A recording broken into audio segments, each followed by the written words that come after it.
Coming up today on Zestology, have you got a thinking problem? Not a drinking problem, a thinking problem. That's coming up. And also the joy of taking meetings outside. Hi, I'm Tony. I'm an author, presenter at Sky Sports, and years ago I went to the jungle and got ill. Very ill. So this is my podcast adventure to find more energy. It's packed with biohacking, science, health tech, supplements, and some of the most well-known experts on the planet. This is something I spent 4 months of my life doing with electrodes glued to my head so that you can do a lifetime worth of meditation. Decide what you don't give a fuck about, which is something you don't care about. Some of it gets quite out there. I had some stem cells sent up to my house that I had stored, and then I injected myself with mannitol. And we even hack hangovers. Alcohol is poisonous. So is water and oxygen in the wrong dosage. So that's my podcast, Zestology. Live life with energy, vitality, and motivation. Hello, welcome back. I'm Tony. In the depths of winter, it seems. I know it's still November, but it feels like it's the depths of winter. And just before we get onto today's podcast interview, as my small health business that creates books, podcasts, websites and social media starts to expand a little bit, it's very exciting. And Zestology producer Alison has sort of come on board permanently now, which I'm so pleased to have tempted her away from her very successful legal career, it has to be said. And I'm thrilled that she's now part of the Zestology team more formally. And one of the things that we've been trying to do is put in place a meeting every week where we look over everything that we're doing, working practices, and see what we can improve, take one thing into next week. And at the end of Alison's first week, I'm sure she won't mind me telling you this, that we spoke about walking meetings, getting outside for meetings. Because when you're working for yourself, when you're working during the joys of lockdown, or during a hybrid environment where you go into the office some days and you work from home other days, you can spend quite a lot of time looking at screens. And I know I need a lot of exercise. It doesn't need to be sort of really intense physical exercise, but it does need to be physical and it does need to be just moving about. So you'll hear me mention it in the podcast today that we've started to book in morning meetings that we walk about. And all our meetings, in fact, we tried to do walking meetings. And we thought, well, it's not going to work for some meetings, but it might work for others. And as you'll hear, we've had incredible results because not only are we getting more exercise, we're finding these meetings are more creative, generally tend to go better, and we're more energized afterwards. So I think I expected to feel more energized afterwards, but I didn't expect the quality and the output of the meetings to be so good. So it's a win-win, and it feels great running a health business where we have walking meetings. And I know I've obviously had Todd from Dry Farm Wines on this podcast a few times, and they do all sorts of fun health stuff at the start of their day in their office. And they've got loads of employees now, including meditation and journaling and all sorts. They all sit in a circle and do it, and it sounds brilliant. And they're all such nice guys as well. They enjoy life to the full, and it sort of makes you think, well, what can we do? So we're going to have a play around with that. But for the moment, walking meetings is what we've done in sort of week 2 of having a team rather than just me. And I mean, I've had a team for quite a long time, but it's always been freelance and contract, and now it's just started to grow, so that's good. So thank you for listening to Zestology. I'm off for another walking meeting in 15 minutes time or so, but on to today's guest.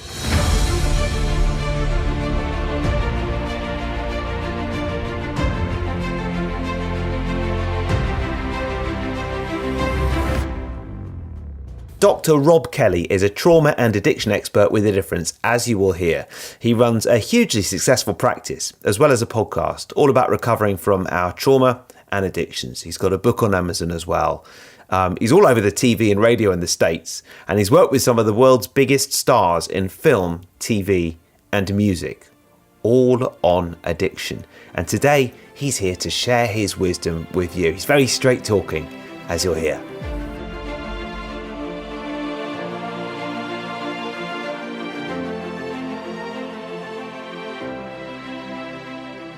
Rob, thanks for coming on Zestology. How are you doing? Doing good, Tony. Thank you so much for having me. This is awesome. Yeah, well, it is. And I was expecting a sort of a Texan drawl, but it's been quite the journey for you to arrive in Texas from, where was it, Sale originally? Moss Side. I was born Moss in Moss Side. Side near Manchester. So Yeah. for those guys who don't know what Moss Side is, it's a bit like Beirut with lights. The only way I can describe it. Yeah, I used to drive through Moss Side quite a lot when I was living in Manchester. Who do you support then? Well, I did a bit of work for Manchester United in the Beckham days. So Beckham was a friend of mine, and Keane and all them guys. So to my dad's horror, because he brought me up a City fan, but definitely United. Love watching them today. Yeah. How many Man United fans are there in San Antonio, Texas? You know, the crazy thing is, Tony, is they have a pub around there, a couple of pubs in Texas, and there must be about, I'm guessing, 50,000. No maybe. way.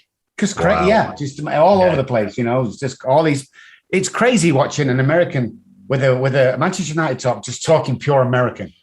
You know, Yeah. It's so funny. Yeah. Wow. Okay. Well, look, we're going to talk about addiction today. And this is something that I've got sort of real personal experience with, and I haven't really spoken about too much on the podcast, not with alcohol, but with different sort of topics. I'm very, very excited to have a guest on around addiction. And I think since I've sort of looked at it from my own perspective, I sort of see it everywhere. Oh, yeah. Do you agree with that? I do. You know, everybody has an addiction. And most people know somebody with an addiction to alcohol or drugs, you know, the hard stuff. And if you don't know anybody, it's probably you, is what I'll probably say, because it's rife and we cover it up so well. And then you have the other addictions. But yeah, everybody suffers from addiction. Some are good, you know, looking after yourself, going to the gym every day, but it can become a crazy obsession. Yeah. And I think there's more, and I think these days there are sort of different sorts of addictions as well. Obviously, you know, tech addiction is something that it's quite sort of pervasive, but I think especially, we've got a 2-year-old, and put him in front of a screen for an hour. He just, you know, he's a completely different human being to how he is normally. I dread to think what he's going to be like when he's 12. I think it's really hard for youngsters and children. Yeah, definitely. I mean, I don't know if you've ever done it, Tony. I have, come out of a store somewhere and go, oh, where's my phone? And that panic, obviously, it turns in that it's something you can't do without. So you can look on the good side and the bad side. The bad side is everyone's drilled to the phones. And when you see an event happening, nobody watches anymore. They're taking photographs of it, so you don't really experience the event. So everything's done virtually. So you're not actually there at a concert. You're taking so many photographs, and you get back home, you look at the photographs, but we haven't got that feeling of being there and being involved and being part of. So, 5, 10, 15 years time, it's going to be a huge problem. But then the world has gone that way. So is it? Yeah. I don't know. I think we've seen this kind of addiction before, in the past generations, but it's just that this is new tech. I think we've seen 1% of the tech that's to come. So, Yeah, absolutely. Well, you've been working with addicts and alcoholics for over the last 30 years. And I know you've got quite a unique approach. So I'm interested to know what it is you do, because you've been a huge success in San Antonio. And it's not just the English accent, although that does help. Yes, it does. It does. Yeah. Well, and you've obviously my own journey, from council estate to millionaire to homelessness, and then Texas is crazy, but it's one of the most misunderstood illnesses in the world. That's the problem. Nobody likes to admit they have a problem because it still looks as kind of weak. So I knew there was something, and I just want to share this really quick because this tells it all of my. Oh my God, it's not the alcohol. I'm stood outside a shop in outside Manchester. I was homeless at the time. I was freezing cold. It was freezing cold. I'm there in a vest, shorts, and a pair of flip-flops. Yeah. It's snowing and I'm sweating profusely, knowing quite well if I don't have a drink in the next 15, 20 minutes, I'm going to go into DTs. My body's going to start to shut down. I've got banging headache and my body's just collapsing. The guy opens the door at 5:30 in the morning. Not supposed to alcohol until 10, but he knows me. I put my £10 on the counter. He put the bottle on the counter and I grabbed the handle of the bottle. This is what I did. I remember looking at the shopkeeper and then looking at the bottle and thinking, oh my God, it's not the alcohol, because I've not even opened the bottle. But my whole body went into relaxation. And that's when I realized it goes deeper than this. It's not the alcohol. It's not the drinking. It's the thinking. That's the problem. Right. There's elements of NLP in that, which is my thing. I trained in NLP for many years, and that's fascinating because there was an anchor there related to the bottle itself, wasn't there? Yeah, there is. It's like we call it the symptoms, a bit like spots to my chicken pox.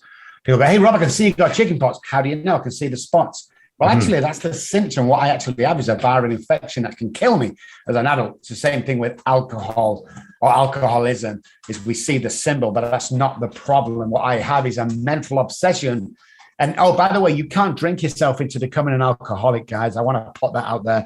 It's a predisposition passed down from generations. It's a biochemical disease. It means that my head will tell me different things about the alcohol and behaviors and patterns, and my trauma mixed in with that makes me dependent upon alcohol. When I stop it, I get pretty sick. Now, drug addicts are different. You're not born a drug addict. Now you're born with the addicted mind. This is where it gets real clever. And people often ask me, well, if you have the addicted mind, but you don't touch drugs, how does that work? They're the guys running Apple and Google and all in multi-billion-dollar companies, because the addicted mind is absolutely one of the best brains around. So we had to look into what's causing this. Why do I want to self-sabotage in certain points of my life? Because I will build something up amazing, kids, houses, cars, money.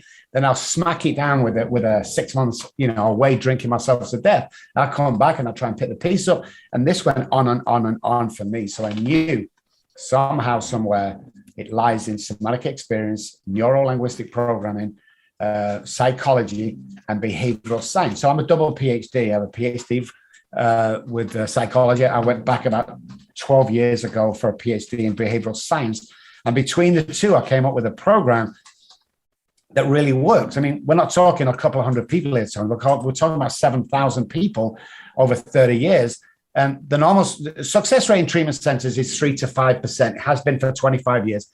We have a 97% success rate, because we have gone back and we have looked at the real problem, which is the brain science, the neuroscience of why this thing has still got a grip of us after all these years. And other people are looking at the alcohol. If I could just stop drinking, Tony, everything would be okay. But that's not the case. I will still devastate. I will still self-sabotage and hurt people without alcohol. Yeah. I know I was joking about the English accent, but I remember a time when I was in America and I lost my girlfriend in the shop. So I asked the supermarket cashier if I could make an announcement on the shop just for a bit of a laugh. And I had the whole shop in hysterics. It was like being a celebrity. It was just brilliant. so it probably does help.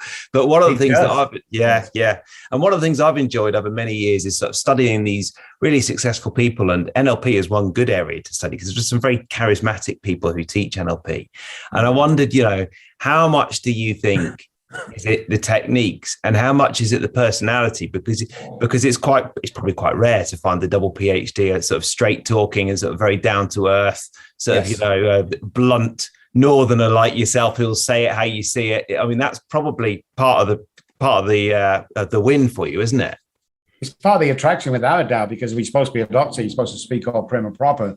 I'm supposed to be wearing a shirt and tie, and be real professional with the patients.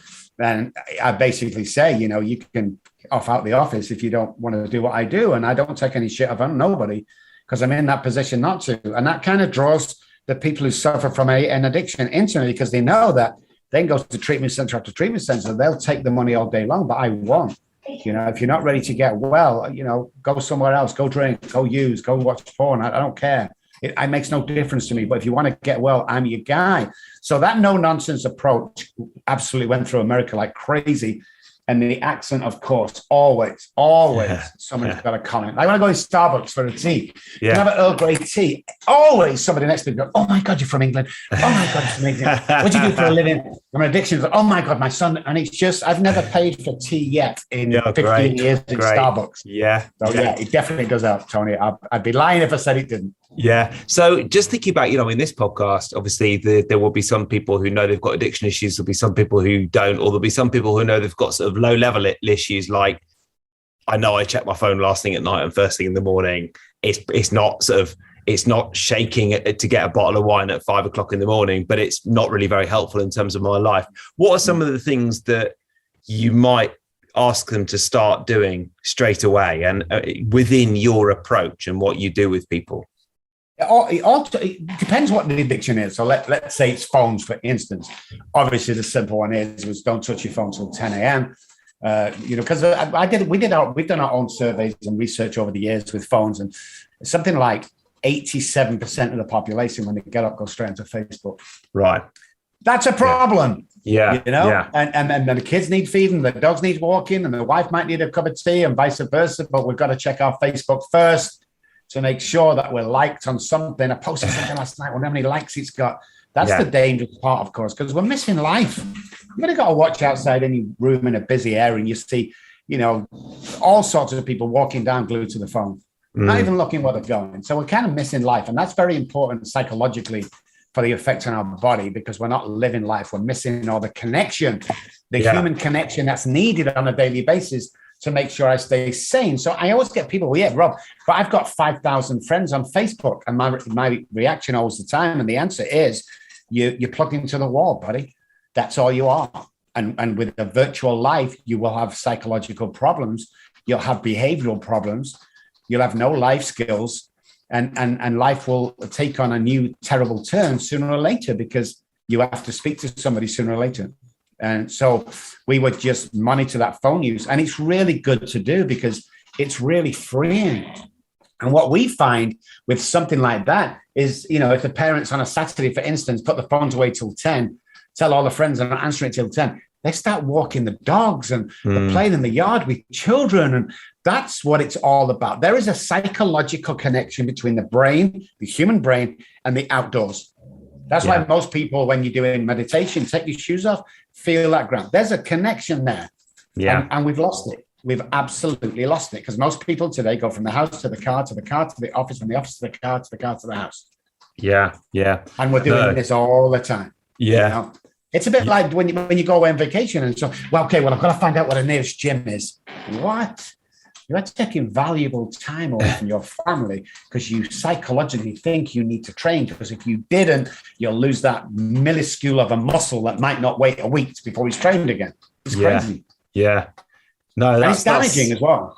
That's interesting. I did notice that you spent enough time in America that you used the word vacation there rather than holiday. That was noted. Yeah. I think just in terms of that is a good first step, isn't it? And actually, with my business, I've just taken on my first employee, which is exciting, and we've sort of had loads of freelancers and contractors before, but Alison now is sort of we're working together on the company. And one of the things we decided in her sort of first week, or maybe her second week, is let's just try doing all these meetings as walking meetings. It might work, it might not, because we might need a screen sometimes. And there's two benefits. Firstly, we're just getting more exercise. But the second benefit is they're more creative, better meetings as well. I mean, what you said about the connection with the outdoors and with nature, it's absolutely right. We're getting back and we're like, wow, we've had some good ideas there. So it's been a nice little, we've got a company about health. We should be doing our meetings outside, and that's worked quite well. So I can see why you sort of get people to think about that at the start of their days.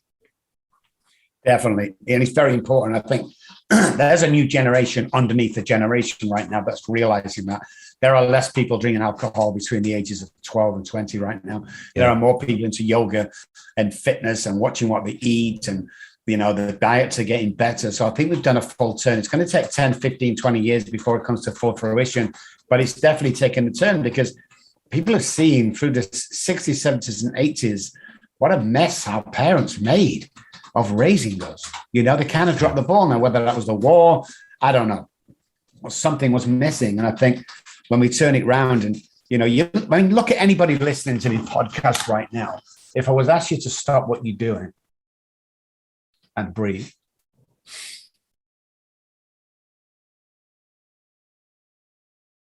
if there's one person out there right now that doesn't feel any better, email me, I'll give you $1,000, because it's not the case. And it's also disguised, like the first cigarette in the morning.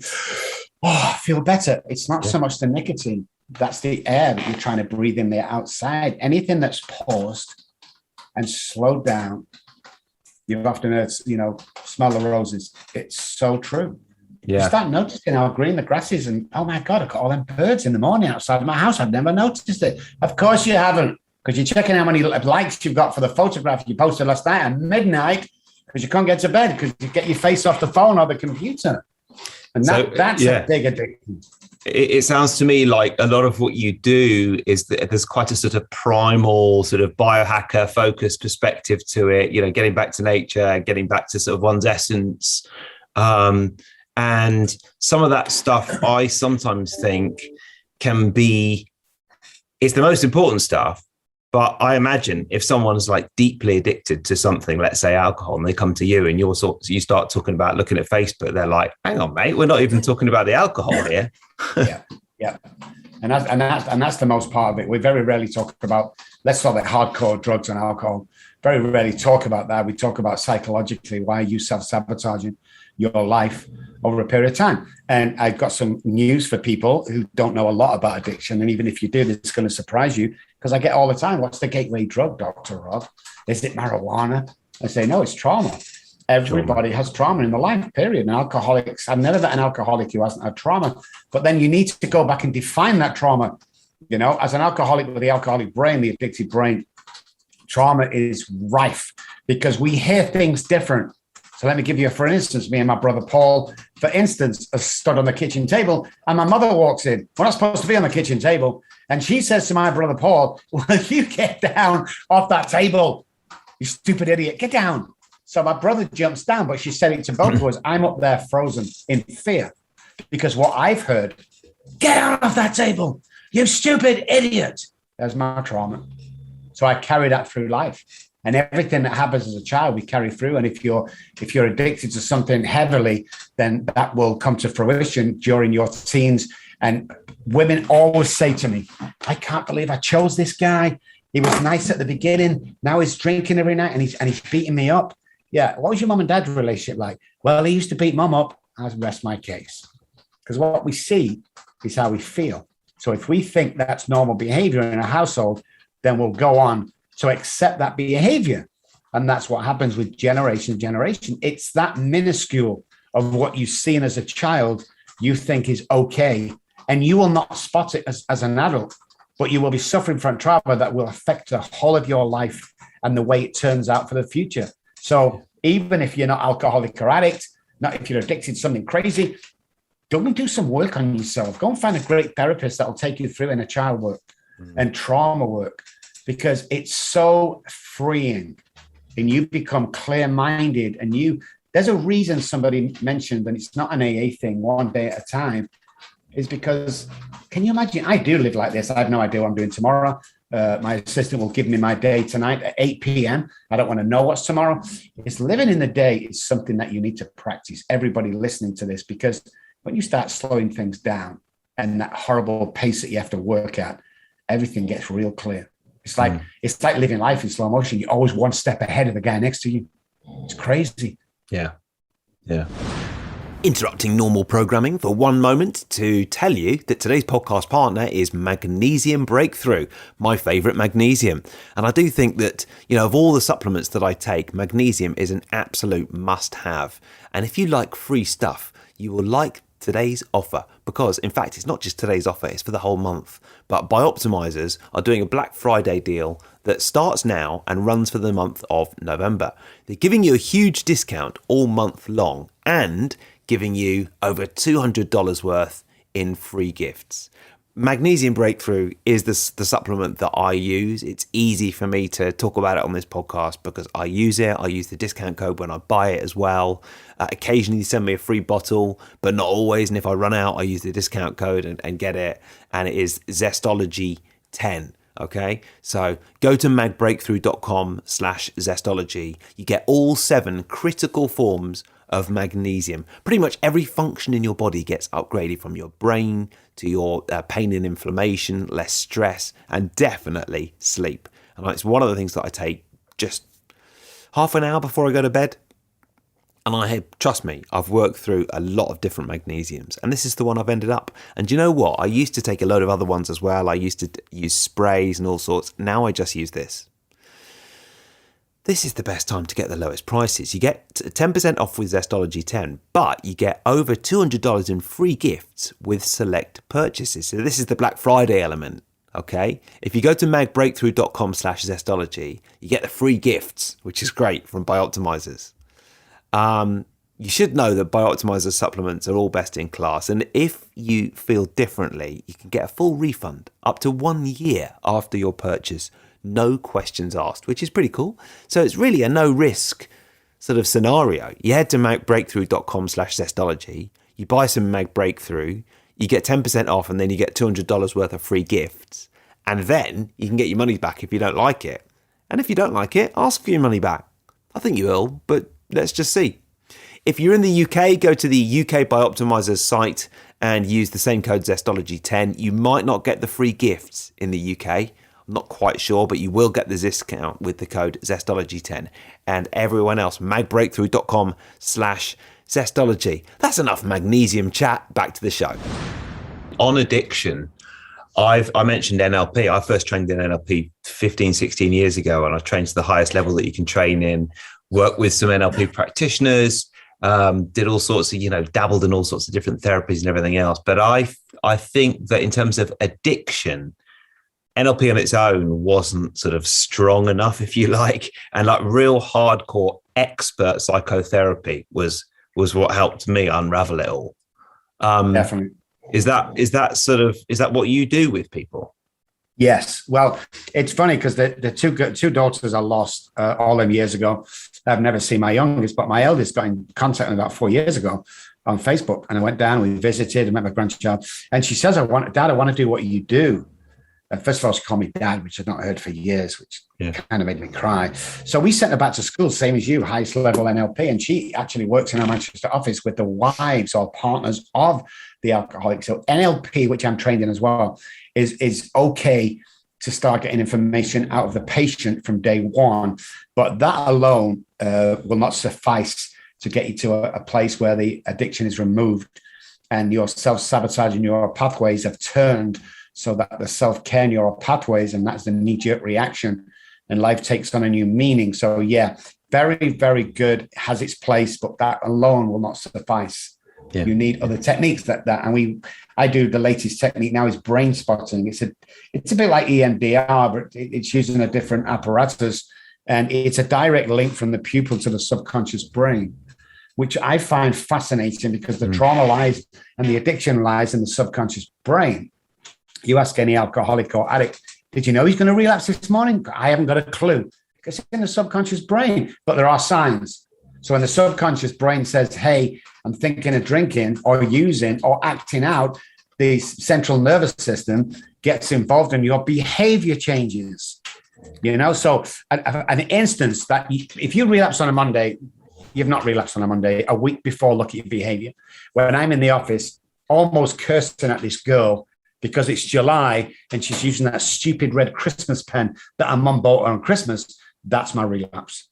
So it goes as intricate as that. So you can stop by the time it goes to the prefrontal cortex and go, hey, we're on our way, because that's the blank mental spot. You have no choice when it comes to the prefrontal cortex and you've gone drinking, the blank mental spot, before you know what date is, you're drinking alcohol. So are you saying that behavior from a week before might influence behavior a week later? Not might, 100%. I've long thought that. Yeah, always. And that's what we miss. It can't be a week ago. I mean, I was pissed with him, and it's a week ago, and that's where it happened. I have a great saying, and it's like, oh, I had a bad day, Dr. Rob. Did you really? Yeah. Or did you have 5 minutes that you drugged on all day? You just dragged it through the day. So that's what tends to happen. So by the time it gets to the prefrontal cortex, it's all over with the alcoholic. There's no turning back when it gets to the prefrontal cortex. And for those guys that don't know, the prefrontal cortex has one job, and that's to come up with a solution to your problem as fast as it can. And with alcoholics and addicts, it does. It's drugs and alcohol. So then we wired a couple of people up, and we did our own research. Now listen to this. So from the moment that you get the thought to the drive to the liquor store, to the buying the liquor store or off license and drinking alcohol, which do you think, Tony, was the most intoxicating? From my personal experience, I would say, I think probably the moment you had the thought. The drive to the liquor store. Okay, the anticipation. Yeah, it's not the moment itself, it's the anticipation. Which goes back to my bottle, is like, I'm on the way. This is it. Because by the time you get there to the drug dealer or the liquor store off license, by the time you drink it, you're in blackout within moments with the alcohol. It's to drive there. It's the anticipation, isn't it? It's just extraordinary what that does chemically to the body. And we also got pictures of cocaine and heroin, and we showed them addicts in recovery, and we wired them up, and the brain would light up like crazy from a photograph of a bag of cocaine. So when you start looking at it, you go, oh my God, how many different influences on the brain am I lighting up when it comes to drug and alcohol or addictions? And the answer is a lot. So therefore it has to be an inside job. It can't be, no pills are going to get you well. I'm sorry, controversial statement coming up, Suboxone off heroin. If you go on Suboxone, it's not clean. Your head doesn't know the difference between a doctor's prescription and a drug dealer's prescription. So I want to make that, because people do, oh, well, I'm taking this from the doctor. Don't believe everything your doctor says. Yeah. Pharmaceutical companies run this world, especially America. Well, everyone needs to give you a pill. Yeah. Now, listen, Rob, there's two questions that I ask everyone on this podcast. And one is, what is one book that you would recommend? And I want to get onto your book in just a second as well. But what was one book that you've read of somebody else's that you've liked and been impressed by? And what is one tip that you would give us for living with more energy? The book I often go to after 20 odd years in schools and colleges, universities, studying psychology and addiction and everything else that pertains to the addicted person, alcohol. The big book, we call it the big book of Alcoholics Anonymous. The first 164 pages, not talking about the stories. When you read that, give you one instance. It talks about a psychic change, which 10 years ago, the medical fraternity found out it was neuroplasticity. We can change the way we think. In 1939, they knew this. So that book I would recommend highly for anybody, not just anybody suffering, but anybody. Yeah. The second tip for energy on a daily basis is get up every morning, guys, in your bare feet, obviously, walk to the bathroom in your bare feet, look into the mirror and say, today is going to be a freaking amazing day. Do that, guys. And then again, if you don't have an amazing day full of energy, find me on the internet. I'm all over the place. I'll send you $1,000. And the reason why I put that out there is because it's impossible. Once your brain starts off that day and the neural pathway goes, yes, let's have it. Because people always said to me, Rob, you're on a pink cloud. Be careful, Rob. You'll come down. Yeah, I've been on that pink cloud for 33 years and I'm not coming off now. So that's what gives me energy tip. Great. Well, I feel more energized chatting to you. So thank you for that. And your book, obviously, you said you're out there all over the place on the internet. We'll put links on the website as well. But your book is on Amazon as well. Daddy, Please Stop Drinking. I know you wanted to point people to that, and that's I've just been looking at that before we started chatting. Wow, it looks like an amazing story. I really want to sort of dig into that and read it. Well, that's the last thing my eldest daughter said to me all in years ago as they took him off my hands, because I'd been drunk for 3 days and the babies 1 and 3 had not been changed or fed for 2 days. I nearly killed him. And she said 3 things as the police and the authorities led him away from my house. And she said, Daddy, please get better. Then Daddy, please don't go. And the last thing she said is she got to the gate and she turned around. She said, Daddy, please stop drinking. And obviously I couldn't because homelessness came and then loss of children. So, yeah, we thought about it, and that was the title. And it's funny, Tony. Well, not funny. It's a miracle that at the time of completion of that book, that's where my eldest daughter, Charlotte Kelly, got in contact with me, and we reunited that relationship. So it was perfect. It all came out. It's amazing. And I dedicated that book to her. It was a heartfelt book. It's beautiful. Yeah. Well, look, congratulations on everything you're doing. And it's great to talk to you as well. I've enjoyed it very much. Where can people find out more about you and everything you do? Dr. Robb Kelly, spell my name with 2 B's, ROBBKELLY.com is the website. Dr. Robb Kelly on any search engine in the world. You'll find me, all the social medias, Dr. Robb Kelly, the addiction doctor. Just search me, like me, send me a message. And listen, guys, if you're sat at home, and you're thinking you're not going to amount to anything, or you don't think you're worth anything or worthy, I want to apologize to you guys, because somebody's put that there. We're born with $1 million minds. Stop hanging around 10-cent minds. And just for this show, if you're really stuck there, because I'm in the trenches, guys, with all of you, I always will be. If you're sat at home in a 1-bedroom apartment, your life's gone to crap, I'll give you a 10-minute pep talk that will change your life. my personal phone number, not my assistant's, not my second assistant or reception. This is my personal phone number. If you're in that situation, and don't call just to chat, I'm too busy for that. But I'd rather give you a 10-minute pep talk than have to attend your funeral. 214-600-0210 is my personal phone number. Obviously, very rare if I answer straight away, but it is my phone number. Leave me a message or text me. I'll call you back. I'll give you a 10-minute pep talk. That'll change your life, I promise you. Brilliant. Well, your methods are obviously very unusual, but the stat you came up with at the start, the 97% compared to the 3%, that's compelling. So thanks. Good to talk to you. Really enjoyed it. Wow, you too, Tony. Thank you so much for having me on. It's been a blast, mate. Yeah, oh, Governor. Absolutely. All right, Governor. Well, hopefully we'll be in Texas maybe next year for Paleo Effects. So if we are, we'll look you up. Definitely look us up. We'll treat you to a night you won't believe. Oh, I want to get on that pink cloud. Thank you so much.